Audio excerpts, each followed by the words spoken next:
Minister-president, u heeft een aanpak gedaan voor uw beschikking voor de slavernijgeleden. En wij zijn heel blij en verheugd dat wij die beschikking toegekend hebben en die kunnen we hierbij aan u oprapen. Nou, hartelijk dank. Dank u wel. Ja.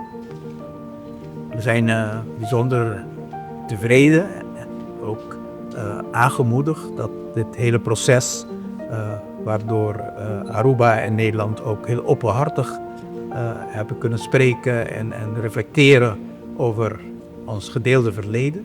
En dat we hieruit toch lijnen hebben uitgezet, waardoor we ook elkaar kunnen vinden in het proces van het nadenken over het verleden, reflecteren over het verleden, maar ook het uitzetten van nieuwe lijnen voor de toekomst, gebaseerd op gedeelde geschiedenis, gedeelde moeilijke momenten, maar ook met het bewustzijn dat wij allemaal de mensen zijn en niemand is zonder fouten.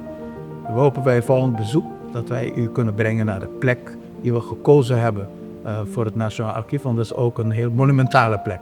Het zijn grote watertanks die in 1930 zijn gebouwd als reservoir voor het watervoorziening van Aruba.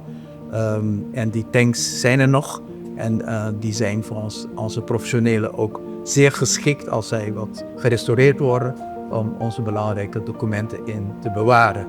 Dat doe ik met veel plezier. En ook, u zei het net heel mooi, we hebben een team met een aantal collega's. U noemde er net één die heel intensief hebben overlegd met de collega's hier in Aruba over de elementen zeg maar, in het programma wat hier net is officieel geaccordeerd door de staatssecretaris. Dus het was voor ons ook een heel leerzaam proces. En ik zou eigenlijk iedereen, ook hier van het Nationaal Archief, meneer Hernandez, uw collega's, heel veel toch willen feliciteren met de volgende stap die nu gezet kan worden. En heel veel succes wensen daarmee.